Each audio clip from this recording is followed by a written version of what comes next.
2 రోజులు నిన్న వర్షంలో తడిచినాం మేము. నిన్న వర్షంలో కూడా తడిచిర్రు. ఎట్లా యూరియా బస్తాలు దొరకట్లేదు? బస్తాలు దొరకట్లేదు. మరి ఏంది రేవంత్ రెడ్డి ఏమో ఫుల్గా ఇస్తున్నాము, అసలు యూరియా బస్తాల కొరతే లేదంటాడు, మీరేమో. మరి ఈ సంవత్సరం ఇట్లా అయింది, ఎప్పుడు లేదు. అంతేనా? రేవంత్ రెడ్డి వచ్చినాక వచ్చినాక అసలు ఎట్లా ఉందమ్మా రైతుల పరిస్థితి? ఎట్లా ఉంది తెలంగాణలో రేవంత్ రెడ్డి వచ్చిన తర్వాత? ఎట్లా ఉన్నది, మందుల రేటు పెరిగింది, పిండి బస్తాలకు ఇబ్బంది అవుతుంది, రైతు బంధు ఇబ్బంది, రుణమాఫీ కూడా కాలే మాకు. రుణమాఫీలు కూడా కాలే. మరి రైతుకు రుణమాఫీ కాలే, పండిస్తానికి యూరియా ఇస్తలేడు, పండిస్తానికి నీళ్లు రావట్లేమని అంటున్నారు. ఎట్లా మరి ఎట్లా బతకాలి రైతు అనేవాళ్ళు? అదే ఘోరం ఉన్నది. మరి విరమించుకునే కథగా వచ్చింది రైతులు వ్యవసాయం చేయమని.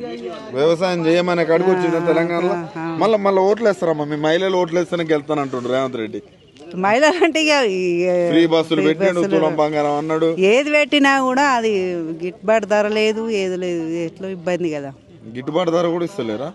ఏం ధరలు మొత్తం మిర్చి ధర ఈ సంవత్సరం మొత్తం డౌన్ అయింది. మొత్తం 1,50,000 మీద పడ్డాయి మాకు కూళ్ళు. మీకు రిటర్న్ గా మీ సంవత్సరం చేసిన పెట్టుబడి కూడా అందులోకిపోయింది. పెట్టుబడులనే మీ శ్రమాలనే అదిపోగా మీకు పైగా 1,50,000 అప్పు. మరి ఎట్లా మా పరిస్థితి ఇట్లుంటే ఎట్లా మరి తెలంగాణలో? ఎట్లా అంటే ఇక గవర్నమెంట్ పట్టించుకోవాలి. మనం ఎలక్షన్స్ వస్తున్నాయి ఇప్పుడు, మళ్ళీ ఓట్లు వేసే పరిస్థితి ఏమైనా ఉందా? మనం ఎట్లా ఎత్తాం ఓట్లు? ఇంత ఇబ్బందులు పెట్టినాక ఓట్లు వేయడం మనకు ఎట్లా ఎత్తాం? అంతేనా? ఇబ్బందులు అవుతున్నాయి అయితే. ఓకే.